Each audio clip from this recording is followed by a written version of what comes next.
Alhamdulillah wassalatu wassalam ala Rasulillah sallallahu alaihi wasallam wa ba'du. Ma'asyiral muslimin, hamba-hamba Allah yang kami muliakan. Saya masih ingat pada tahun 2006 gonjang-ganjing dakwah saya di Payakumbuh dan Sumatera Barat mulai goyang dan goncang. Kemudian pada tahun 2008 pada akhirnya saya boleh dikatakan tutup buku di Payakumbuh. Tapi terakhir saya ingat apa kata Buya Hamka dalam buku yang beliau tulis pribadi. Orang Minang tidak akan pernah besar kalau dia tetap di negerinya. Kalau dia lepas dari negerinya, dunia akan kenal dia. Minta maaf, bukan apa-apa. Bacaan itu terakhir menjadi hayatan bagi saya, bukan mencari besar. Tetapi pada kenyataannya memang orang Minang di luar ternyata lebih mudah diterima oleh orang dibandingkan di dalam negerinya sendiri. Kaum muslimin, hamba-hamba Allah yang kami muliakan, Ustaz Zulkifli yang tampil di depan Bapak Ibu sekarang saya rasa tidak asing lagi, tapi mungkin masih dengan image yang dulu. Ini adalah Ustaz teroris. Ustadz yang diisukan sebagai Ustadz teroris ini sekarang sudah menjadi guru tetap di Mabes TNI Jakarta. Hadir. Sudah menjadi guru di beberapa Kapolda, sudah mengundang resmi dan memberikan kajian kepada jajaran kepolisian sampai ke tingkat jenderal-jenderal di pusat. Beberapanya sudah menjadi sahabat saya. Dan dari sana bocoran banyak tentang Indonesia. Saya akan ceritakan sebentar lagi. Dari tangan para pakar-pakarnya, Ustadz yang dituduh sebagai teroris sekarang telah masuk Australia, Singapura, negeri yang pantang akan mengizinkan teroris masuk. Jadi kalau masih ada yang bakat-bakat mata-mata di sini, saya sampaikan kepada yang bersangkutan, Ustadz yang dituduh sebagai teroris ini telah diterima di berbagai negara yang anti terhadap teroris dan punya intelijen tinggi, bahwa semua dusta yang Anda katakan tetap basi di bawah permukaan. Ya. Jadi hamba-hamba Allah yang kami muliakan, bahkan saya dapat pesan dari Mabes TNI, Ustaz Zul, siapa yang mengganggu antum besok kontak kami. Ini minta maaf kalau ada yang masih nuduh-nuduh saya sebagai teroris. Insya Allah dapat berhadapan langsung dengan yang paling penting di negeri ini. Hamba-hamba Allah yang kami muliakan, beberapa tokoh jenderal kita termasuk yang masih purnawirawan dan masih aktif mengabarkan tentang Indonesia bahwa 2018 Indonesia bukan lagi negeri yang aman untuk ditempat tinggali, bukan lagi 2020 tadi dikatakan Ustaz Siddiq. Sekarang kita akan masuk 2016 seperti yang dikatakan Ustaz Siddiq. Kebangkitan Kristen sudah tercanangkan di Indonesia dan kebangkitan mereka persis seperti yang dikatakan tadi oleh bunda kita, bahwa akan kami jadikan Indonesia seperti Nigeria, mayoritas muslim tapi dipimpin oleh anak Tuhan. Dan Ahok telah menampakkan giginya dengan sangat berani dan garang di daerah yang paling kuat Islamnya dan juga paling kuat maksiatnya, DKI, pusat ibu kota pemerintahan Indonesia, dipimpin oleh seorang Kristen. Kayaknya seluruh laki-laki yang ada di Indonesia ini harus disunat ulang. Kemudian kaum muslimin, program akan menjadikan Indonesia dipimpin oleh seorang Kristen ini benar-benar akan menjadi sebuah kenyataan karena mereka terorganisir dalam skala dunia. Di segi kristenisasinya, seorang pakar misionaris yang memang seorang mantan misionaris akan menyampaikan hal ini secara lugas, vulgar dan tajam pada malam hari ini. Yang kedua, Syiah. Apabila sudah bocor agenda mereka 2020, agenda ini mereka percepat menjadi 2018. Sehingga akhir daripada 2013, saat pertemuan para alim ulama Ahlus Sunnah wal Jamaah di Jakarta, tokoh-tokoh besar kita dengan beberapa badan intelijen kita dari BIN di Jakarta Pusat, pada akhirnya disimpulkan bahwa sesungguhnya Indonesia akan seperti Suriah dalam 3 atau 4 tahun yang akan datang. Ini akhir 2013 mereka umumkan. Sekarang sudah berlalu 2014, 2015, 2016, maka start 2017 atau 2018 Indonesia akan seperti Suriah atau setidak-tidaknya seperti Yaman. Wal'iyadu billah. Kemudian yang ketiga, komunis. Inilah gerakan-gerakan internasional yang sudah terasah dalam revolusi, yang sudah terlatih dalam menumpahkan darah umat Islam di muka bumi. Komunis, kebangkitan mereka di Indonesia sangat masif. Hampir-hampir saja Jokowi, kalau tidak dengan tekanan yang sangat dahsyat dari para tokoh-tokoh kita, daripada umat, Jokowi hampir-hampir saja minta maaf secara resmi kepada komunis di Indonesia. Hampir-hampir saja sejarah komunis yang pernah dihidupkan dalam kurun waktu puluhan tahun di Indonesia dikubur hidup-hidup oleh Jokowi. Karena memang kaum muslimin yang kami muliakan, tidak ada yang dapat menyangkal siapa yang ada di belakang daripada Jokowi. Ini tentang komunis. Baik kristenisasi, baik Syiah, baik komunis, tambah kaum liberalis dan pakar-pakar liberal. Apalagi baru-barusan ini Siti Musdah Mulia begitu lantang dan lancang berbicara bahwa pendidik pondok-pondok pesantren di Indonesia tidak boleh lagi ada, baik yang dimiliki oleh Muhammadiyah atau yang dimiliki oleh NU atau yang dimiliki oleh pesantren yang lain. Karena pondok-pondok pesantren keberadaannya itulah bibit dan biang daripada terorisme di Indonesia. Kemudian dia juga berkata, bahkan harus sekolah-sekolah yang ada di Indonesia pendidikan agamanya ditiadakan.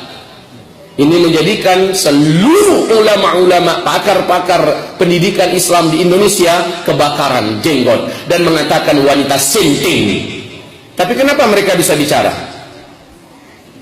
Ditambah nanti Said Akhil Siraj semakin gila, makin hari makin gila.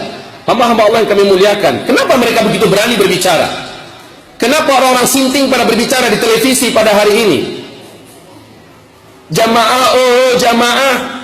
Ini pun dapat teguran keras oleh Majelis Ulama Indonesia, dan seluruh Ahlus Sunnah wal Jamaah minta agar beliau minta maaf secara vulgar secara terbuka di depan media, termasuk di tempat televisi. Saya dengar kabar dalam waktu terdekat jamaah jamaah ini akan minta maaf yang mengatakan bahwa urusan kepemimpinan tidak ada dalam urusan agama. Sudah ya? Masya Allah. Kaum muslimin, ini menandakan apa? Orang-orang sakit jiwa sedang memimpin Indonesia pada hari ini. Oleh karena itu, tim penyelamat Indonesia dari kalangan orang yang masih cinta dengan Indonesia, baik dari kalangan TNI, dari kalangan Polri, tidak sedikit yang sekarang ini mulai bersatu, Ustaz. Jadi kabar gembira untuk kita. Jangan pikir pucuk-pucuk pimpinan itu tidak berpikir tentang keselamatan Indonesia. Mereka berpikir keras bagaimana akan menyelamatkan Indonesia ini. Bukan hanya para alim ulama yang bergerak bersatu sekarang, tetapi juga dari kalangan TNI dan Polri sudah mulai merapatkan barisan antar satu dengan yang lain. Maka rasanya Payakumbuh dan Sumatera Barat jangan ketinggalan kereta lah. Jangan hanya gara-gara satu PKS, satu Ikhwanul Muslimin, satu Persis, satu Muhammadiyah, satu ANI, lalu tidak mau merapat saf antara satu dengan lain. Itu sudah tidak laku lagi. Saya di Australia, Pak, Masya Allah, Masya Allah kaum muslimin. Saya lihat saudara-saudara kaum muslimin kita pedulinya luar biasa dengan Indonesia ini. Saat kedatangan kita ini, baik yang HTI-nya, baik yang PKS-nya, baik yang lain-lainnya, pada mendengarkan bagaimana perkembangan dan nasib Indonesia kita yang akan datang, mereka serius memikirkan Indonesia. Kalau kita memikirkan Indonesia dan memikirkan nasib bangsa dan memikirkan anak-anak muslim kita di masa yang akan datang, beberapa tahun yang akan datang, Indonesia akan negeri terpanas di dunia, mengikuti Timur Tengah berikutnya. Kita tidak menginginkan, tapi mereka menginginkan. Kita tidak suka keributan, tapi mereka menyalakan keributan. Kita tidak suka perang, tapi mereka menginginkan perang. Dan umat Islam paling anti diajak perang. Tapi kalau sudah diajak perang, pantang untuk mundur. Mereka akan lihat bahwa umat Islam ini pantang kalah kalau sudah perang. Mereka akan ulangi sejarah kotor seperti yang Rusia lakukan di Suriah pada hari ini. Kebodohan nyata. Ulama-ulama dunia mengatakan Rusia akan menguburkan kembali. Mereka akan kirimkan 15.000 bala tentara daratnya ke Suriah. Itu akan menjadi kuburan massal mereka berikutnya setelah dulu di Afghanistan. Kaum muslimin, mereka akan ulang di Indonesia. PKI, coba buat. Kaum muslimin Ahlus Sunnah wal Jamaah menuju kemenangan sekarang di Yaman. Mereka akan buat di Indonesia. Coba buat. Mereka sudah hampir di kalang tanah hari ini di Suriah. Coba buat di Indonesia. Coba buat. Ahlus Sunnah wal Jamaah. InsyaAllah ta'ala. Ada. Kita ada. Payakumbuh akan menjadi salah satu basis terkuat di Sumatera insyaAllah. Bila kita bangkit bersama-sama. Allahu Akbar. Baik kaum muslimin, hamba-hamba Allah. Kita anti perang. Kita anti keributan. Tapi kita pantang untuk diganggu. Saat sudah terganggu, coba saja lihat. InsyaAllah ta'ala, saya yakin Bapak Ibu, walaupun sholatnya masih bolong-bolong, kalau Islam ini sudah diganggu, pasti akan terbakar gairahnya, akan terbakar amarah dan cemburunya. Betul apa tidak? Baik Bapak Ibu, pada akhir daripada majelis ini, karena agenda dakwah ini begini besar, sementara energi dakwah ini adalah umat langsung, kita tidak disuplai oleh seorang khalifah. Kalau Kristen ada pusat pimpinannya mendunia yang mensuplai dana yang sangat besar. Kalau Syiah ada yang mensuplainya, Iran. Kalau PKI atau komunis, maka ini juga gerakan internasional yang suplai dananya besar. Umat Islam suplai dananya adalah iman daripada masing-masing individunya. Mereka lah yang nanti akan membantu dakwah ini. Bil anfus wa bil amwal, dengan jiwa dan dengan harta. Tadi saya bakar semangat jamaah saya di GMI. Saya katakan, siapkan infak terbaiknya untuk dakwah yang diusung oleh para dai-dai kita ini, karena pembentengan umat Islam memerlukan biaya yang besar. Maka saya pun akan datang bawa keluarga besar saya bilang, kami juga siapkan infak terbaik kami. Baik Bapak Ibu, pada malam hari ini, ujung daripada acara ini, di samping kita setelah orasi nanti oleh Ustaz Bednan, karena yang paling dinantikan beliau, bukan saya. Yang paling diinginkan ceramahnya dan penjabarannya adalah beliau. Insya Allah kita akan dengarkan bersama. Saya juga akan duduk di sana. Tapi saya minta izin dulu sama Ustaz ya. Saya izin karena keluarga saya ada yang baru buka berminum tadi. Jadi kami ajak keluar sebentar makan, habis itu kami balik lagi. Jangan terprovokasi saya keluar nanti ya. Saya keluar hanya untuk ajak keluarga makan dulu, habis itu kami balik sebentar. InsyaAllah ta'ala. Baik kaum muslimin yang kami muliakan, mari kita sambut kedatangan tamu-tamu kita yang mulia. Coba lihat bunda kita tadi, seorang diri menghadapi puluhan mungkin ratusan orang, Allah menangkan beliau. Karena kemenangan itu bukan di tangan makhluk, tapi di tangan Allah. Qul ja'al haqqu wa zahaqal batil. Seorang ibu tampil di hadapan sekian misionaris atau sekian pendeta dan sebagainya, Allah tumbangkan mereka. Kebenaran adalah kebenaran. Ketika dia datang, ibarat cahaya di bawah kegelapan yang ada. Satu masjid pun, walaupun cahayanya hanya sebesar ini cahayanya, satu masjid ruangan gelap, datanglah bawa cahaya, kegelapan itu akan hilang. Qul ja'al haq wa zahaqal batil. Jazakallah khair bunda ya. Semoga Allah kekalkan orang-orang semacam bunda, juga seperti Ustaz Bednan Abdul Jabbar ya. Mari simaklah bersama-sama. Wahai hamba-hamba Allah, bukan saatnya kita lagi mau diadu domba sesama kita. Bukan saatnya lagi. Saya akan tinggalkan satu pesan. Satu pesan ini menjadi kunci inti. Apa kata Imam Malik bin Anas?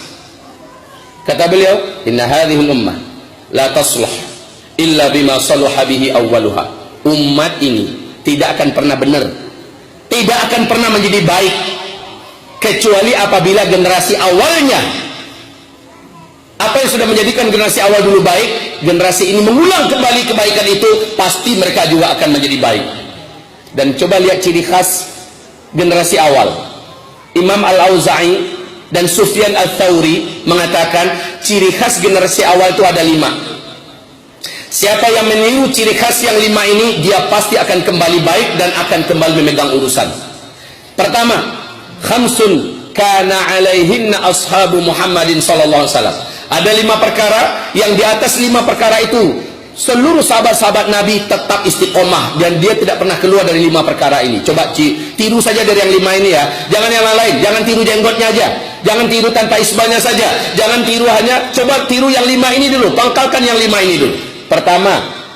Pertama, luzumul jamaah. Senantiasalah tetap berjamaah. Jangan sendiri-sendiri Pak. Saya nunggu nanti khilafah Islamiyah berdiri baru nanti bergabung dalam jamaah. Itu paham yang sesat dan menyesatkan ya. Luzumul jamaah adalah bersama-sama selalu dengan jamaah. Ketika ada komunitas anti kristenisasi dan anti misionaris, maka bergabunglah dalam bidang itu bersama mereka. Ketika ada anti pemurtadan, anti Syiah, maka bergabunglah dengan anti Syiah di bidang itu. Ketika ada anti apapun, bergabunglah dengan mereka. Jadi intinya kaum muslimin, nggak perlu harus nunggu khilafah. Ini yang pertama, luzumul jamaah. Salat pun seperti ini. Coba alangkah indahnya. Dulu kalau nggak salah di muslimin kita pernah seperti ini, rame-rame seperti ini. Saya rindu suasana seperti ini, ya. Di muslimin kami pernah seperti ini, Pak, sampai jalanan raya, Ustaz, itu penuh, ya. Di Labu Baru itu hampir-hampir nggak ada tempat lagi, Masya Allah. Sampai kaum munafikin dan orang yang rusak otaknya merusak barisan ini, kaum muslimin. Kemudian yang kedua, ciri khas para sahabat. Ciri khas para sahabat itu adalah wattiba'us sunnah. Orang-orang yang mereka senantiasa ittiba'us sunnah. Jadi prinsip para sahabat adalah ittiba'us sunnah. Dan yang ketiga adalah tilawatul Quran. Nah, alhamdulillah, untuk kabar bagi Ustaz Betnat bahwa Payakumbuh sekarang biiznillah ta'ala untuk Sumatera Barat biiznillah akan dan sedang dalam proses menjadi kota Al-Quran. InsyaAllah, ya. InsyaAllah kita berdoa di Payakumbuh akan lahir para hafizin hafizat, akan lahir para muallimin dan muallimatul Quran biiznillah ta'ala. Kemudian yang keempat, ciri khas para sahabat, mereka senantiasa mudawamatud dakwah, senantiasa dakwah. Dakwah.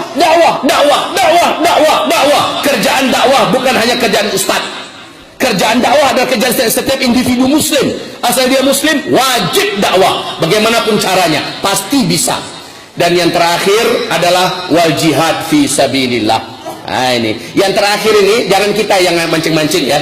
Allah yang akan bukakan pintunya. Tuh musuh-musuh Islam sudah sepakat ingin menyalakan Republik Indonesia ini menjadi negara yang terpecah-pecah, dan umat Islam akan tampil kembali menjadi para peniru para sahabat. Wal jihadu fi sabilillah. Allah yang bukakan rezeki itu kepada kita. Nggak usah lihat Suriah, nggak usah lihat Palestina, kita akan bantu mereka dengan doa, dengan harta. Tapi Indonesia sendiri akan Allah bukakan ladang jihad itu tidak lama lagi, insyaallah taala. Jadi Bapak Ibu yang kami muliakan, demikian dari saya. 5 inilah ciri khas para sahabat. Istiqomahlah di atas yang 5 ini. Siapa yang meniru mereka, dia berhak masuk dalam surat At-Taubah ayat yang ke-100. Silakan dibuka nanti surat At-Taubah ayat 100. Wabillahi taufiq wal hidayah. Nastaghfirullahal azim li wa lakum wa la haula